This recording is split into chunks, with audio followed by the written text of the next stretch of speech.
Olá, bem-vindos a mais uma análise detalhada. Vamos direto ao ponto, tá? Hoje a gente vai destrinchar uma estrutura espiritual e psicológica simplesmente fascinante apresentada na obra O Corruptor, o Judas que habita em mim, do autor Márcio Bringuente. Olha, esse não é só mais um texto sobre moralidade não, é um mapa profundo que descreve como a nossa mente entra em colapso e como, no fim das contas, a verdadeira identidade é restaurada. Nossa jornada aqui vai sair daquela estagnação espiritual, passar por um processo interno quase imperceptível de corrupção até chegar na gloriosa nova identidade em Cristo.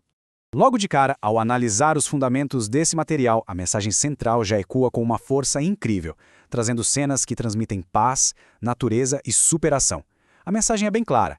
Este livro é um convite para você romper as barreiras do medo e começar a viver o sobrenatural todos os dias. Agora é a sua vez. Você está pronto para aceitar o poder que Jesus te deu?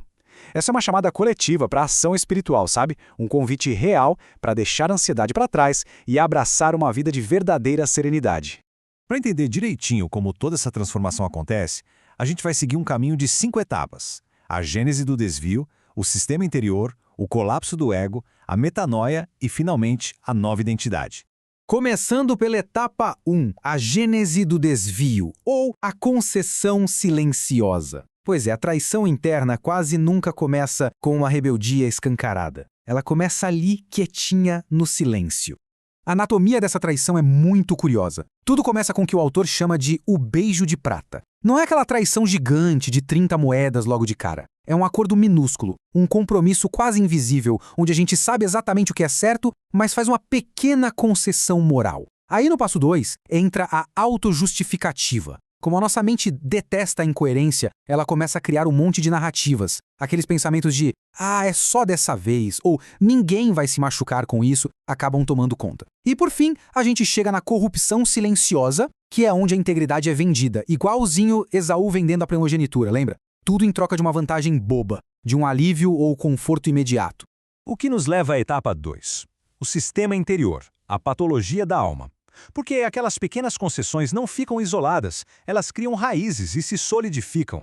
Isso ilustra perfeitamente um mecanismo de defesa que a gente adota muito, o marketing da falsa piedade.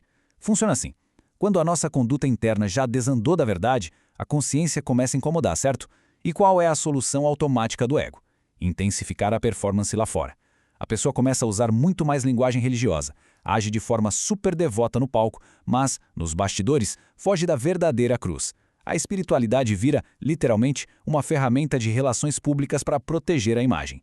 O pulo do gato aqui é entender a diferença brutal entre essas duas abordagens. As obras mortas são exatamente esse ativismo que suga a nossa energia. É um esforço humano contínuo que nasce do puro medo, tentando compensar um buraco espiritual e tentando comprar uma graça que na verdade já foi dada de graça. É cansativo demais. Por outro lado, as obras vivas fluem naturalmente de quem já descansa. É o fruto orgânico de quem tem uma identidade segura e não um pagamento compulsivo para cobrir um erro. Chegamos então à etapa 3, o colapso do ego, o tribunal da verdade. Porque, vamos combinar, esse sistema fabricado não se sustenta para sempre. Uma hora, a casa cai. O autor descreve esse momento não como uma falha lá fora, no público, mas como uma sensação física avassaladora, o nó na garganta.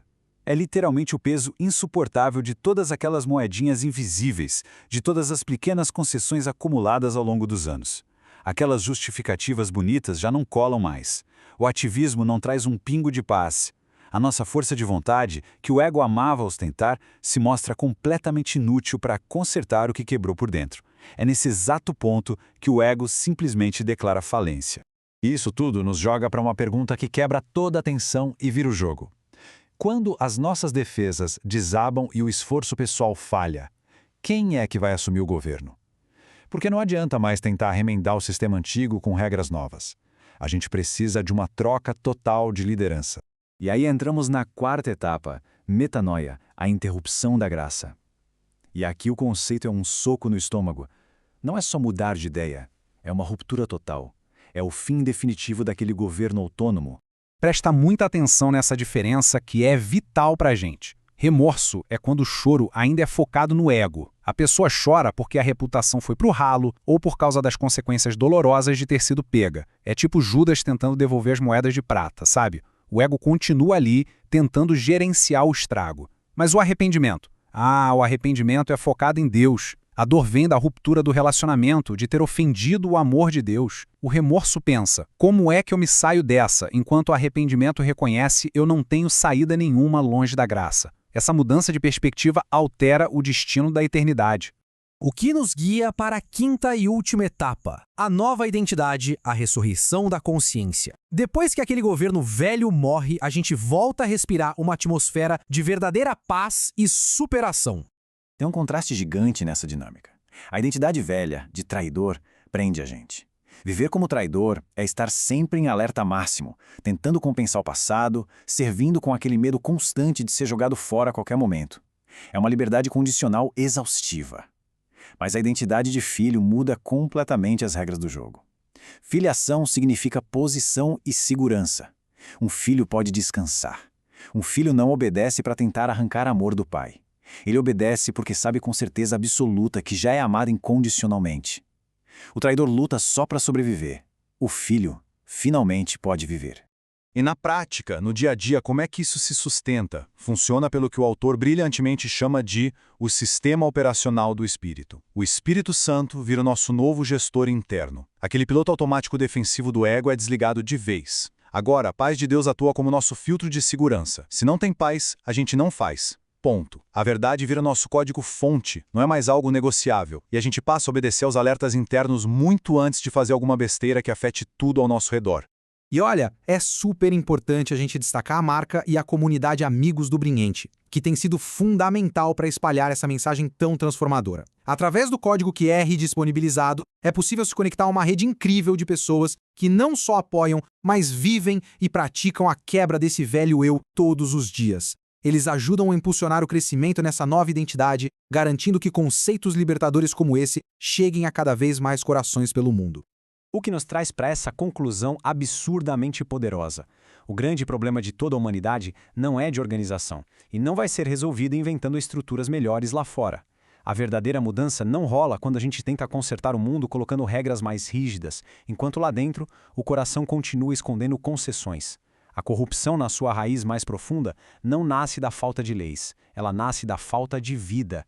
A cura só chega com regeneração, com corações inteiramente novos, cheios de paz e liderados pelo Espírito. E assim a gente fecha a nossa análise voltando àquele ponto central, no meio de uma sensação de paz e da natureza restauradora da graça. A velha natureza não tem que ser controlada nem reformada, ela foi definitivamente sepultada. O que fica pra gente é uma escolha que temos que fazer todo santo dia. Nós vamos continuar tentando administrar os escombros daquele sistema corrompido do ego, ou vamos finalmente descansar, abraçando a força e a tranquilidade dessa nova vida? Pensem muito nisso. Até a próxima!